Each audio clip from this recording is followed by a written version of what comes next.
Assalamualaikum warahmatullahi wabarakatuh. Kami dari kelompok 7 yang beranggotakan Ayu Lestari, Nurul Hasanah, dan Anissa Valenia Samputri akan menyampaikan materi tentang sifat gelombang dari cahaya untuk mata kuliah Fisika Dasar 2. Yang pertama, prinsip Huygens dan difraksi. Prinsip Huygens dapat dinyatakan sebagai berikut. Setiap titik pada muka gelombang dianggap sebagai sumber gelombang-gelombang kecil yang menyebar maju dengan laju yang sama dengan laju gelombang itu sendiri.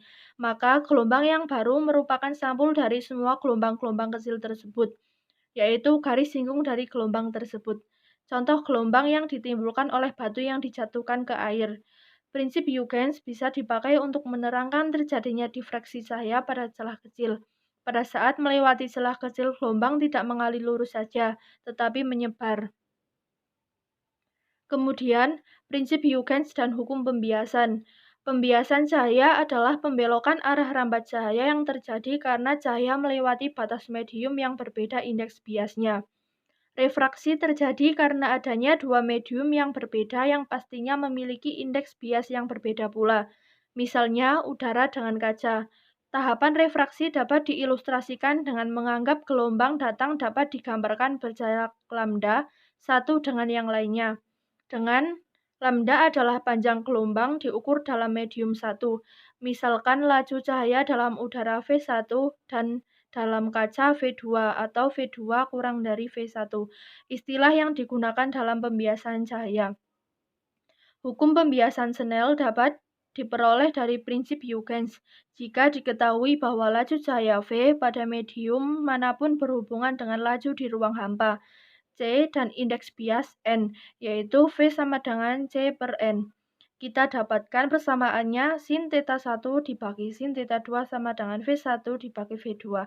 Didapatkan N1 kali sin theta 1 sama dengan N2 kali sin theta 2 atau hukum pembiasan. Theta 1 adalah sudut datang dan theta 2 adalah sudut bias. N1 dan N2 adalah indeks-indeks bias dari materi tersebut. Ketika gelombang cahaya berjalan dari satu medium ke yang lainnya, frekuensinya tidak berubah, tapi panjang gelombang berubah. Banyaknya siklus gelombang yang datang per satuan waktu harus sama dengan banyaknya siklus gelombang yang meninggalkan medium lain per satuan waktu. Maka, lambda 2 per lambda 1 sama dengan V2 kali T per V1 kali T sama dengan V2 per V1 sama dengan N1 per N2. Pada langkah terakhir, kita gunakan persamaan V sama dengan C per N jika medium 1 merupakan udara hampa, sehingga N sama dengan 1, V1 sama dengan C, dan kita sebut lambda 1 sebagai lambda. Maka panjang gelombang pada medium yang lain dengan indeks bias N atau N2 akan menjadi lambda N sama dengan lambda per N. Hasil ini konsisten dengan tidak berubahnya frekuensi F di dalam medium apapun karena C sama dengan F kali lambda. Kemudian yang ketiga adalah interferensi celah ganda Young. Interferensi Young merupakan sebuah contoh kasus interferensi yang terjadi akibat keberadaan dua celah. Interferensi terjadi akibat beda lintasan yang dilalui oleh dua cahaya ketika bertemu di suatu titik. Dua celah yang dilewati cahaya berperilaku sebagai dua sumber cahaya yang koheren, yaitu gelombang yang mempunyai fase yang sama atau berasal dari sumber cahaya yang sama. Hasil interferensi ini akan terbentuk pola terang gelap pada layar. Persamaannya dapat ditulis sebagai D sin theta sama dengan M kali lambda, di mana D jarak antar celah M sama dengan orde yaitu 0,1,2 dan selanjutnya. Dan lambda adalah panjang gelombang atau M. Daerah-daerah gelap diantaranya disebabkan oleh interferensi destruktif di mana beda lintasan sebesar setengah lambda, 3 per 2 lambda, dan seterusnya. Dinyatakan dengan sin theta sama dengan M kali setengah kali lambda per D. Kemudian spektrum cahaya tampak dan dispersi.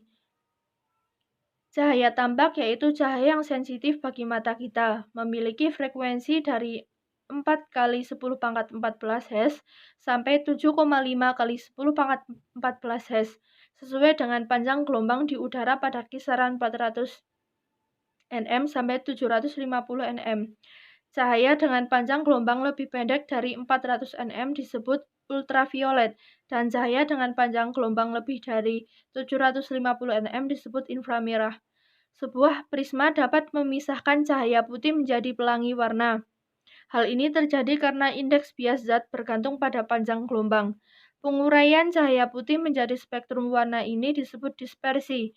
Pelangi merupakan contoh dispersi oleh jatuhnya tetesan-tetesan air dengan matahari. Difraksi oleh celah tunggal atau piringan.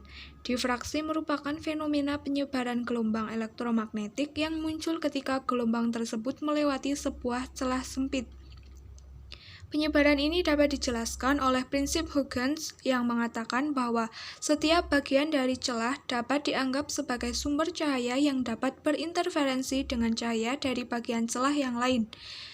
Gambar di bawah ini menunjukkan fenomena difraksi pada layar dengan lambda merupakan panjang gelombang sumber cahaya, theta sudut yang dibentuk oleh cahaya yang terdifraksi dengan terang pusat, dan D merupakan lebar celah.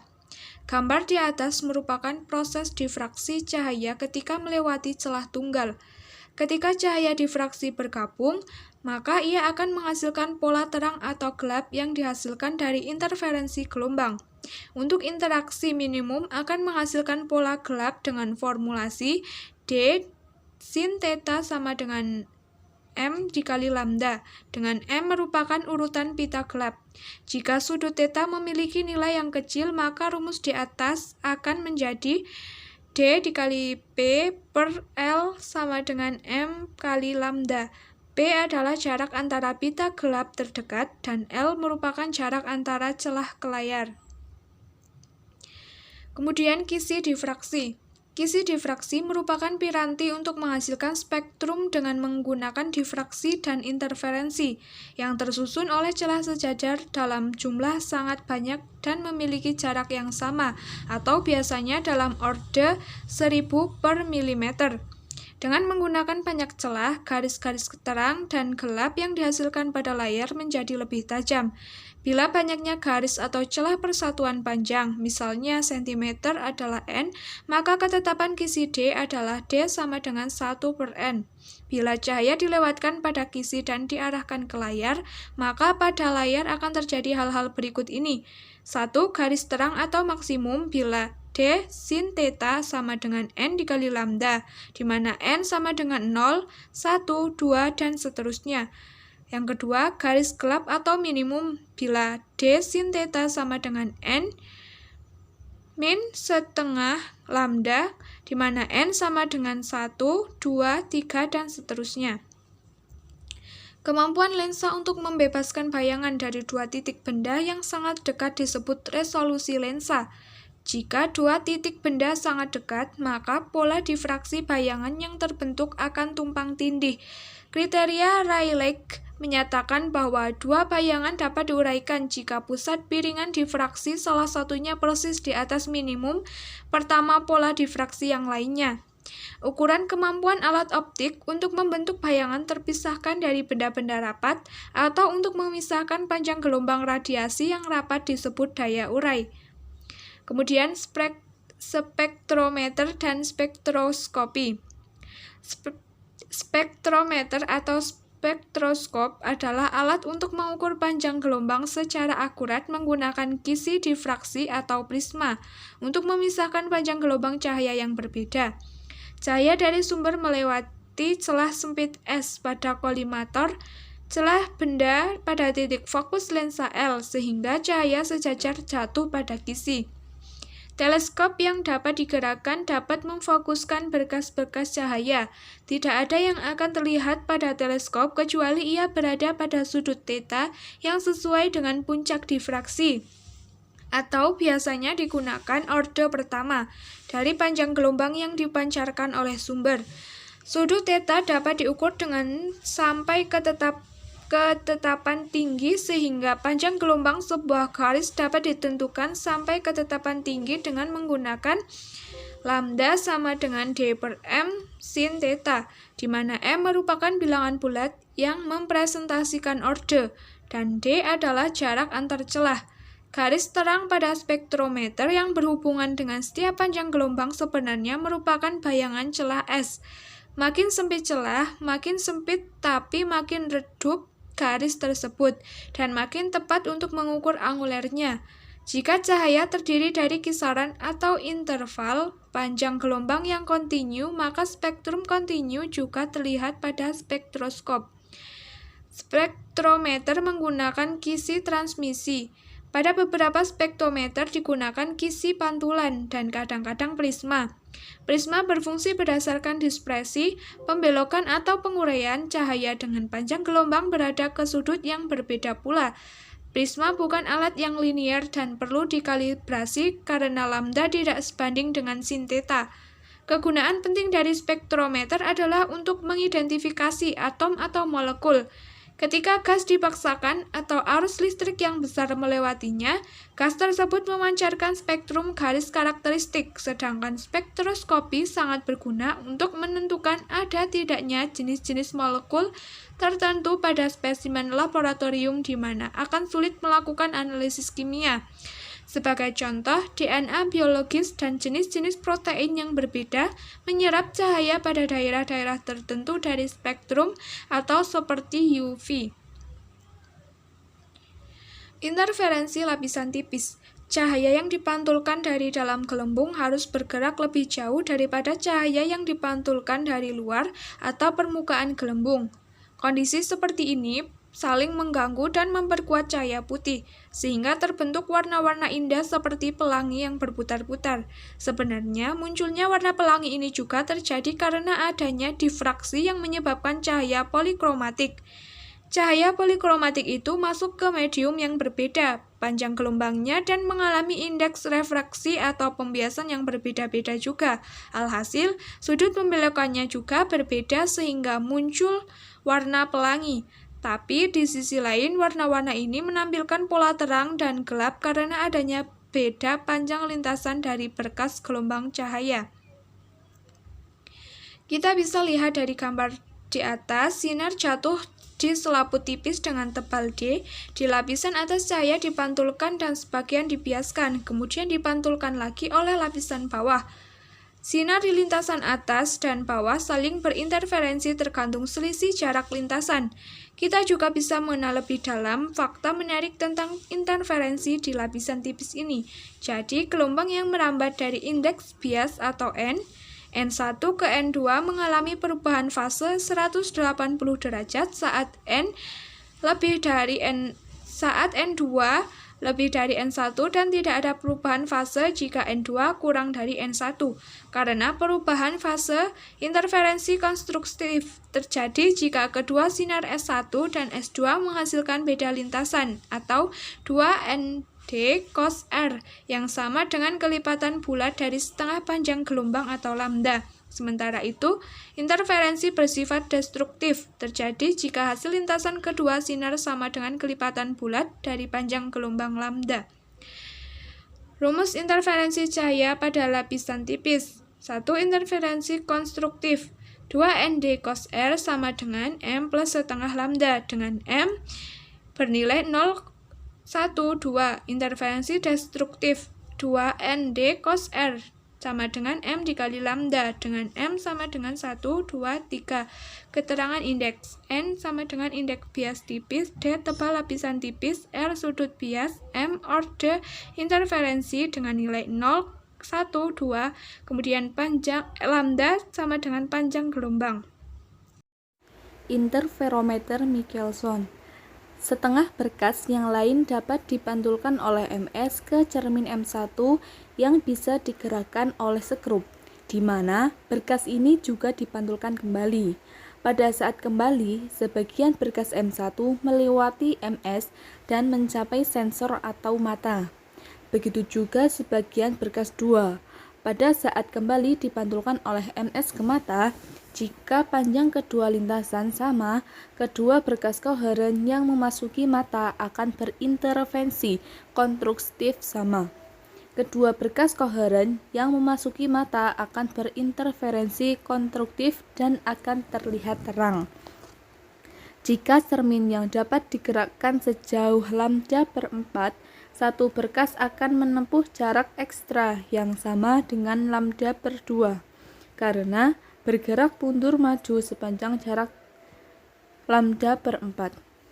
Dalam hal ini, kedua berkas akan berinterferensi destruktif dan akan terlihat gelap. Sementara M1 bergerak lebih jauh, terang dan kemudian gelap, akan terlihat secara bergantian. Polarisasi. Teori Maxwell mengenai cahaya sebagai gelombang elektromagnetik. EM meramalkan bahwa cahaya dapat terpolarisasi karena gelombang EM yang terpolarisasi bidang diambil sebagai arah vektor medan listrik E. Cahaya tidak harus terpolarisasi, ia juga dapat tidak terpolarisasi, yang berani bahwa sumber memiliki getaran di banyak bidang sekaligus. 1. Polaroid atau polarisasi akibat penyerapan. Penyerapan oleh polaroid dapat dijelaskan pada tingkat molekul yang panjang dapat menggerakkan elektron sepanjang molekul.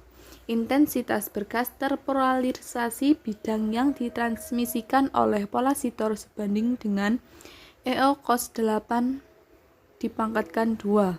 Pernyataan ini disebut dengan hukum Paulus yang dapat dituliskan I sama dengan 10 cos kuadrat A. Cahaya tidak harus terpolarisasi, ia juga dapat terpolarisasi, yang berani bahwa sumber memiliki getaran di banyak bidang sekaligus. 1. Polaroid polarisasi akibat penyerapan. Penyerapan oleh polaroid dapat dijelaskan pada tingkat molekul yang panjang yang dapat menggerakkan elektron sepanjang molekul. Hal ini mengakibatkan elektron melakukan kerja pada molekul tersebut dan memindahkan energi. Berarti jika E sejajar dengan molekul, ia akan terserap. Sementara medan listrik E yang tegak lurus terhadap molekul panjang ini tidak memiliki kemungkinan melakukan kerja dan memindahkan energi ini sehingga dapat lewat dengan bebas. 2. Polarisasi karena pantulan. Sudut polarisasi disebut sudut Brewster. Berkas terpantul dan tertransmisi membuat sudut 90 derajat satu sama lain, yaitu OP plus OR sama dengan 90 derajat, di mana OR adalah sudut bias. Besarnya polarisasi pada berkas pantulan bergantung pada sudut, bervariasi dari tidak ada polarisasi dengan sudut jatuh secara normal sampai polarisasi 100% pada sudut yang dikenal dengan nama sudut polarisasi. Sudut ini berhubungan dengan indeks bias kedua materi di tiap sisi bidang batas dengan persamaan tan 0p sama dengan N2/N1. Layar LCD. Di dalam LCD sederhana, tiap piksel mengandung material kristal cair yang disisipkan antara dua plat kaca yang permukaan bagian dalamnya sudah dihaluskan untuk membentuk goresan sejajar seukuran nanometer. Molekul kristal cair mirip batang yang bersentuhan dengan sepanjang goresan. Dua plat akan membentuk goresan dengan sudut 90 derajat satu sama lain. Hamburan cahaya oleh atmosfer. Medan listrik dari gelombang EM menggerakkan muatan listrik di dalam molekul, dan molekul menyerap sebagian radiasi yang datang. Tetapi molekul ini segera memancarkan kembali cahaya karena muatan berisolasi. Hamburan cahaya oleh atmosfer bumi bergantung pada panjang gelombang lambda. Untuk partikel yang jauh lebih kecil dari gelombang cahaya, hamburan berkurang menurut faktor 1/A. Cahaya merah dan jingga dihamburkan lebih sedikit daripada cahaya biru dan ungu, yang merupakan penyebab langit berwarna biru. Sebaliknya, apabila matahari terbenam, banyak dari warna biru yang telah dieliminasi dengan hamburan. Ketergantungan hamburan berlaku jika hamburan jauh lebih kecil daripada panjang gelombang cahaya. Sekian pemaparan materi dari kelompok kami. Terima kasih. Wassalamualaikum warahmatullahi wabarakatuh.